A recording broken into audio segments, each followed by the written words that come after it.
Hello viewers, welcome back to my channel.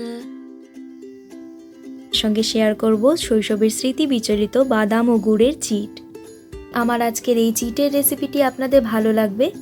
ভালো লাগলে আমার ভিডিওটিকে অবশ্যই লাইক করবেন এবং এটি আপনাদের বন্ধুদের সঙ্গে শেয়ারও করতে পারেন।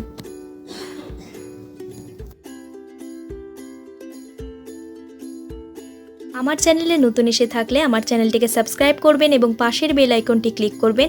এতে করে আমি নতুন ভিডিও আপলোড করলে আপনারা তার নোটিফিকেশন সঙ্গে সঙ্গে পেয়ে যাবেন। এর জন্য কি কি উপকরণ লাগছে সেগুলো আগে আপনারা নোট করে নিন।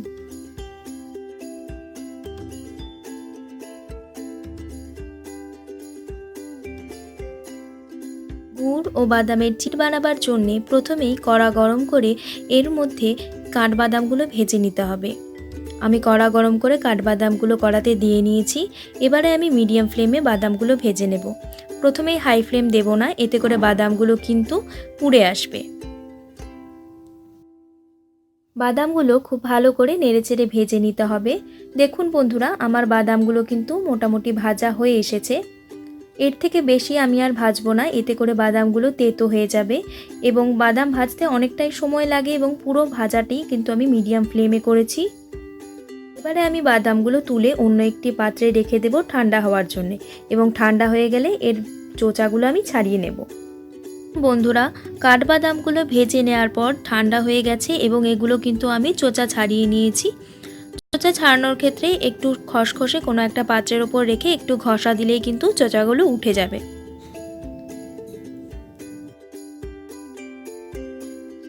ফাঁকে আমি চিটের মিশ্রণ যেই পাত্রে ঢালবো সেই পাত্র রেডি করে নিচ্ছি। এই জন্যে আমি নিয়েছি একটি স্টিলের থালা। আপনারা যে কোনো থালা নিতে পারেন, তবে স্টিলের থালা হলেই ভালো। তার উপরে আমি খানিকটা সর্ষের তেল দিয়ে খুব ভালো করে স্প্রেড করে নিচ্ছি।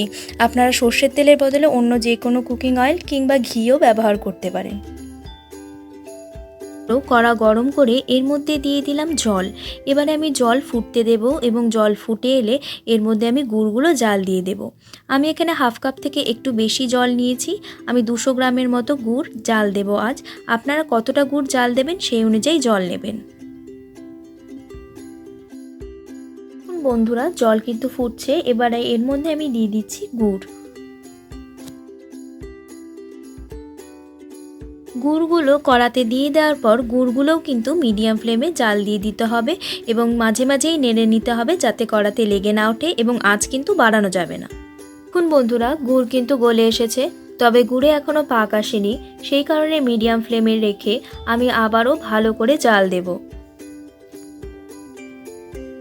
গুড় জাল দেওয়ার সময় আঁচ কিন্তু বাড়াবেন না, মিডিয়াম ফ্লেমে রেখে কন্টিনিউ নেড়ে ছেড়ে জাল দেবেন। দেখুন বন্ধুরা, গুড়ে কিন্তু পাক চলে এসেছে।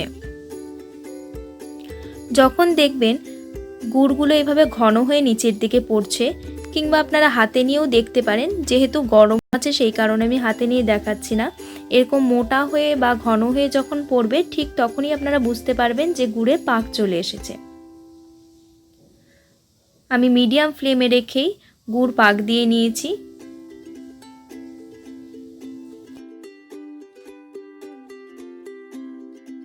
পাক দিয়ে নেওয়ার পর এর মধ্যে দিয়ে দিতে হবে ভেজে রাখা বাদাম এবং বাদামগুলো দিয়ে দেওয়ার পর মিডিয়াম ফ্লেমেই খুব ভালো করে নেড়েচেড়ে মিলিয়ে নিতে হবে। ভালো করে নেড়েচেড়ে মেলাতে হবে, নয়তো এক জায়গায় কিন্তু বাদামগুলো জড়ো হয়ে যাবে। আমি খুব ভালো করে নেড়েচেড়ে মিলিয়ে নিচ্ছি। আঁচটাও এই একই রয়েছে, মিডিয়াম ফ্লেম। সব দিকে খুব ভালো করে ডিস্ট্রিবিউট হয় সেদিকে কিন্তু খেয়াল রাখতে হবে। মিশ্রণটি আমি তেল মেখে নেওয়া থালার উপরে স্প্রেড করে দেব এইভাবে।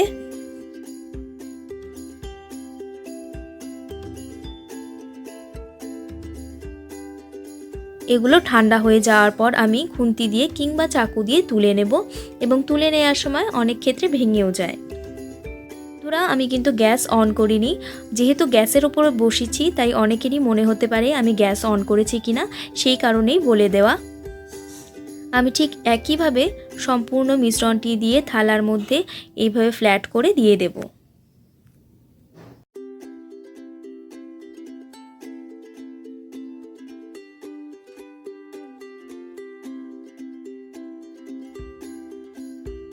দেখুন বন্ধুরা, আমি সম্পূর্ণ মিশ্রণটি কিন্তু ওই থালাটির মধ্যে একইভাবে স্প্রেড করে নিয়েছি।